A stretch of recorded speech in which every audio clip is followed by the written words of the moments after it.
Ganda ng bulaklak. Yan guys, napakaraming bata dyan, oh. Playground kasi yan ng mga bata. Yan. Nakita ko lang kasi itong puno dito. Ganda ng bulaklak. Puro bulaklak. So yan. Okay lang yung mga bata dyan. So pupunta po ako ngayon guys sa sa dollar store. Kasi eto mga kapitbahay namin. Ayun doon po yung sa amin, oh, doon sa dulo. Yan. Sa may dalawang puno na yan. Mga isang bahay lang ang pagitan, dyan na po yung sa amin. So dahil na-cancel ang driving lesson ko today, pupunta na lang ako sa dollar store. And bibili po ako ng garden stuffs ko po. Kasi nagtatanim na po ako sa garden. Uy, may ibon, oh. Yay! Hi, bird. Hello, birdie. Hello, birdie. Are you afraid? Scared?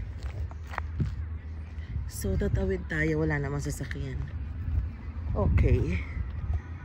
Ayan. Maalog po. Kasi wala pa akong stabilizer. Pasensya muna sa video ko. Ayan. Malapit lang po to sa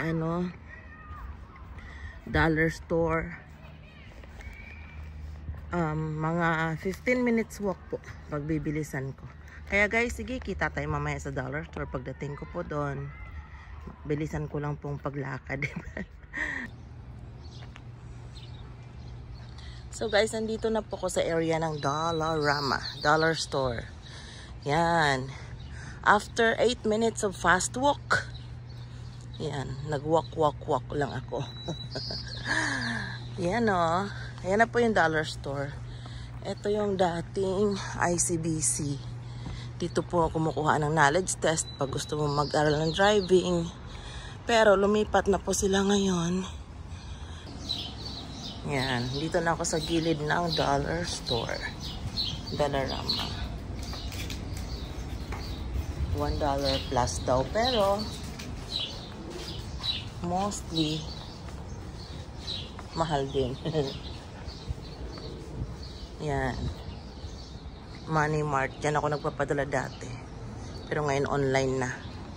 Ito, yan. May homeless dyan sa labas. Ito ang Dollarama. Ayan. Dollarama. Yan. Sige, pasok na ako guys, ha.